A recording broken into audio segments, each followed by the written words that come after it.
Hello everybody, nice to be here again.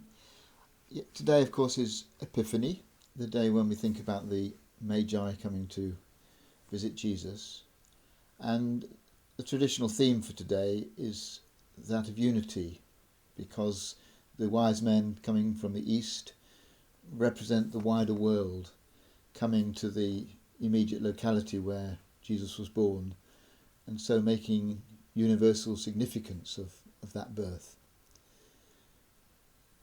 representing the union, the unity of humankind as they come to worship Jesus. That unity is something that we all long for in the world as it is today, but we're a long way from it. Just two examples from the weekend's papers.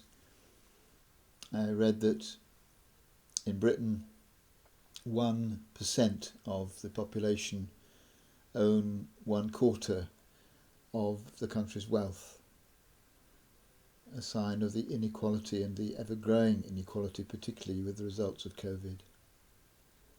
And also the report that in Israel, where they have managed to vaccinate so far 10% of their population, none of the people living in the West Bank and Gaza have been vaccinated. Indeed, they are taking the vaccines into the West Bank and Gaza, but only to give it to Jewish settlers.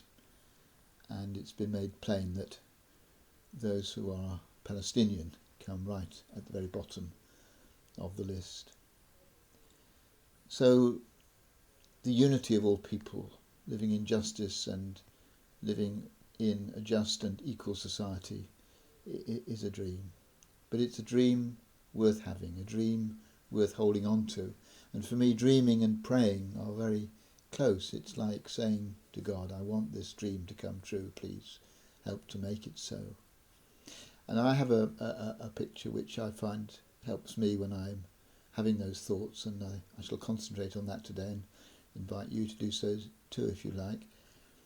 It comes from the Special Olympics held occasionally in Washington, in Seattle, an Olympics for disabled young people. And this incident occurred in a 100-metre race when the 9 contestants were all lined up. The firing gun went, off they started, and not long after the beginning of the race, one of the competitors fell over, stumbled, and started to cry. And when the other 8 saw what had happened, they stopped running and they turned round and they came back. And a girl who had Down syndrome bent and kissed the little lad's head and said, I hope that makes you feel better. And then they all, 9 of them, linked arms, the 8 supporting him as he got up and continued the race, linked to all of them, so that when they got to the tape, they all crossed it together. They all came first. And I like that picture of the kind of unity we want from our world, a unity where we all aim to be first together. And if that means going at the pace of the slowest and stopping to support those in need, then so much the better. I'm sure that's the kind of unity that God wants. And perhaps today we can have a dream that that's where we're going, and that one day God will make it happen.